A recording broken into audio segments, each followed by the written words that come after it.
Atos, capítulo 22. Meus prezados irmãos e pais, ouçam com atenção o que eu vou dizer antes de tirarem conclusões a meu respeito. Quando eles o ouviram falar em hebraico, ficaram ainda mais quietos. Ninguém queria perder uma palavra. Ele prosseguiu. Sou um bom judeu, nascido em Tarso, na província da Cilícia, mas educado aqui em Jerusalém sob o olhar exigente do rabino Gamaliel, instruído com rigor em nossas tradições religiosas. Além disso, sempre me dediquei sinceramente a Deus até o dia de hoje. Eu perseguia qualquer um que tivesse ligação com o caminho. Agia com violência, disposto a matar por causa de Deus. Persegui homens e mulheres e lancei muita gente na prisão. Se tem alguma dúvida, perguntem ao sacerdote principal ou a qualquer membro do concílio. Eles me conhecem muito bem. Certa vez, fui até nossos irmãos de Damasco, munido de documentos oficiais que me autorizavam caçar os seguidores de Jesus que viviam lá, prendê-los e trazê-los de volta a Jerusalém para serem sentenciados. Quando eu me aproximava de Damasco, por volta do meio-dia, uma luz intensa brilhou do céu e caí ao chão, confuso. Então, ouvi uma voz. Saulo, Saulo, por que você me persegue? Quem és, Senhor? Perguntei. Ele disse, eu sou Jesus, o Nazareno, a quem você está perseguindo. Meus companheiros viram a luz, mas não ouviram a conversa. Então eu disse, Senhor, o que devo fazer? E ele disse, levante-se e vá a Damasco. Ali será dito tudo o que você deve fazer. Entramos em Damasco, mas não foi nada como eu tinha planejado. Eu estava cego e meus companheiros tiveram de me guiar pela mão. Encontrei-me com Ananias, homem de reputação excelente, observador das nossas leis. A comunidade judaica de Damasco pode confirmar. Ele me deu o maior apoio e disse, volte a ver. Olhei e logo eu estava olhando para ele. Eu estava enxergando outra vez. Ele disse, o Deus dos nossos antepassados escolheu você para ser parte do seu plano. Você acabou de ver o justo inocente e o ouviu falar. Você será uma testemunha muito importante do que viu e ouviu. Levante-se, seja batizado e purificado dos seus pecados e conheça a Deus pessoalmente. Pois bem, aconteceu tudo como Ananias disse. Mais tarde eu estava de volta a Jerusalém, orando um dia no templo, meio confuso na presença de Deus. E vi o justo inocente de Deus. Ele me disse, depressa, saia daqui o mais rápido que puder. Nenhum judeu em Jerusalém vai aceitar o que você diz a meu respeito. No início questionei, mas quem tem melhores credenciais? Todos sabem que eu era obcecado por caçar quem te seguisse. E eu os agredia nas sinagogas e os jogava na cadeia. E quando Estevão, tua testemunha, foi assassinado, eu estava lá, segurando a capa dos assassinos. Agora eles me veem como convertido. Quem melhor do que eu para falar agora? Mas ele disse, não discuta, vá, eu o envio aos outros povos. Será uma longa jornada. O povo ouviu com atenção até esse ponto, mas perderam o controle e começaram a gritar. Matem-no! Fora! Acabem com ele! Eles sacudiam os punhos e gritavam maldições. Foi quando o comandante interferiu e ordenou que Paulo fosse levado à fortaleza. Ficou chocado e decidiu interrogar Paulo sob tortura, para descobrir o que ele havia feito para provocar tanta violência. Enquanto o amarravam com tiras de couro, preparando-o para o açoitamento, Paulo perguntou ao centurião que assistia a tudo. Não é ilegal torturar um cidadão romano sem um julgamento justo? Ao ouvir a pergunta, o centurião foi reclamar com o comandante da guarda. Você percebe o que fez? Este homem é cidadão romano. O comandante foi confirmar. O que eu vi é verdade?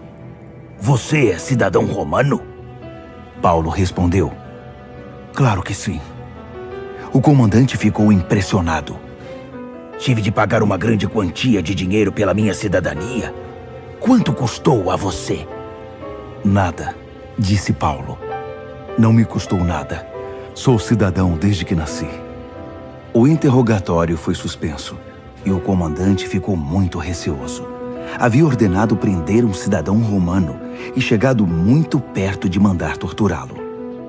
No dia seguinte, querendo livrar-se da encrenca e querendo saber o que estava por trás da acusação dos judeus, o comandante libertou Paulo e convocou uma reunião com os principais sacerdotes e o concílio para ver o que eles pretendiam fazer. Paulo foi levado à presença deles. Atos, capítulo 23. Paulo encarou com firmeza os membros do concílio e disse: Amigos, tenho vivido com a consciência limpa diante de Deus por toda a minha vida até este momento. A declaração irritou o sacerdote principal Ananias. Ele ordenou aos seus assistentes que esbofeteassem Paulo, mas Paulo reagiu de imediato. Deus irá castigá-lo, seu farsante. Você se senta aí para me julgar de acordo com a lei e depois quebra a lei mandando me esbofetear. Os assistentes não podiam crer em tal ousadia. Como tem coragem de falar desse jeito com o sacerdote principal de Deus? Surpreso, Paulo respondeu: Como eu poderia saber que ele é o sacerdote principal? Ele não age como tal. Mas vocês estão certos. As escrituras de fato dizem: não fale mal de seus governantes. Sinto muito. Sabendo que o concílio era constituído dos rivais, saduceus e fariseus, Paulo decidiu explorar o antagonismo deles. Amigos, sou fariseu convicto de uma longa linhagem de fariseus. E por causa das minhas convicções de fariseu, a esperança na ressurreição dos mortos é que fui trazido a este tribunal. Quando ele disse isso, o concílio se dividiu. Fariseus e saduceus passaram a se atacar uns aos outros com argumentos irados. Os saduceus não acreditam em ressurreição nem em anjos, nem mesmo em espíritos, mas os fariseus acreditam em tudo isso. A confusão estava armada. Os líderes religiosos do lado dos fariseus gritavam para os outros: Não vemos nada de errado com este homem! E se um espírito falou com ele? Ou talvez um anjo? E se estivermos lutando contra Deus? Foi como jogar lenha no fogo. A discussão tornou-se tão violenta que o capitão ficou com medo de que partissem Paulo ao meio. Assim, ordenou aos soldados que o tirassem dali e o escoltassem de volta à fortaleza em segurança. Naquela noite, o Senhor apareceu a Paulo e disse: Tudo vai dar certo. Tudo vai acontecer para o melhor. Você tem sido minha boa testemunha aqui em Jerusalém. Agora será minha testemunha em Roma. No dia seguinte, os judeus tramaram um plano contra Paulo. Fizeram um juramento solene de que não iriam comer nem beber até que ele estivesse morto. O pacto de assassinato foi firmado por cerca de 40 judeus e apresentado aos principais sacerdotes e líderes religiosos. Nós nos comprometemos por juramento solene a não comer nada enquanto não matarmos Paulo. Mas precisamos da sua ajuda. Enviem uma petição ao concílio para que o comandante traga Paulo de volta, a fim de que vocês possam investigar melhor as acusações, e nós faremos o resto. Antes que ele chegue aqui, nós o mataremos. Vocês não serão envolvidos. No entanto, o sobrinho de Paulo, filho da irmã dele, ouviu-os planejar a emboscada. Correu à fortaleza e contou a Paulo, que chamou um dos centuriões e disse: Leve este rapaz ao comandante da guarda. Ele tem algo importante a dizer. O centurião levou-o ao comandante e disse: O prisioneiro Paulo pediu-me que trouxesse este rapaz. Disse que ele tem algo urgente para dizer. O comandante tomou-o pelo braço e o levou para um lugar à parte. O que é? O que você tem a me dizer? Perguntou. O sobrinho de Paulo disse: Os judeus estão tramando contra Paulo. Vão pedir que o senhor leve Paulo ao concílio bem cedo, sob o pretexto de investigar melhor as acusações contra ele. mas é uma armadilha para tirá-lo daqui. Eles vão matá-lo. Neste exato momento, mais de 40 homens estão preparando uma emboscada para ele. Todos fizeram um voto de não comer nem beber até que o matem. A emboscada está preparada. Tudo que eles estão esperando é que o Senhor o envie. O comandante dispensou o sobrinho de Paulo com a seguinte advertência: não diga uma só palavra a ninguém sobre isso.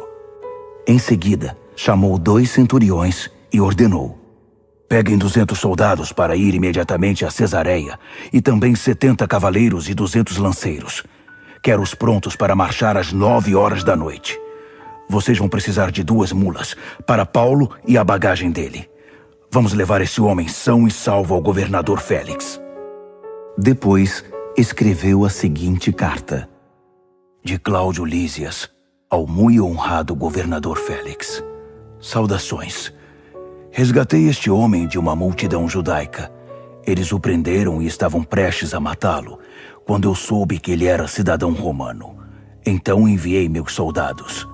Querendo saber o que ele tinha feito de errado, apresentei-o ao concílio deles. Descobri que o motivo eram diferenças religiosas entre eles, mas nem de longe algo que possa ser considerado crime. Soube também que fizeram um plano para matá-lo. Decidi que, por segurança, seria melhor levá-lo daqui quanto antes. Por isso, eu o estou enviando ao Senhor. Avisei aos acusadores que ele está agora sob nossa jurisdição. Seguindo ordens, os soldados levaram Paulo na mesma noite em segurança até Antipátride. De manhã, voltaram aos seus alojamentos em Jerusalém, enviando Paulo para Cesareia sob a guarda da cavalaria, que entrou em Cesareia e entregou Paulo e a carta ao governador. Depois de ler a carta, o governador perguntou a Paulo de que província ele era. Da Cilícia, foi a resposta. Então ele disse: vou cuidar do seu caso quando seus acusadores se manifestarem. E ordenou que Paulo ficasse detido na residência oficial de Herodes.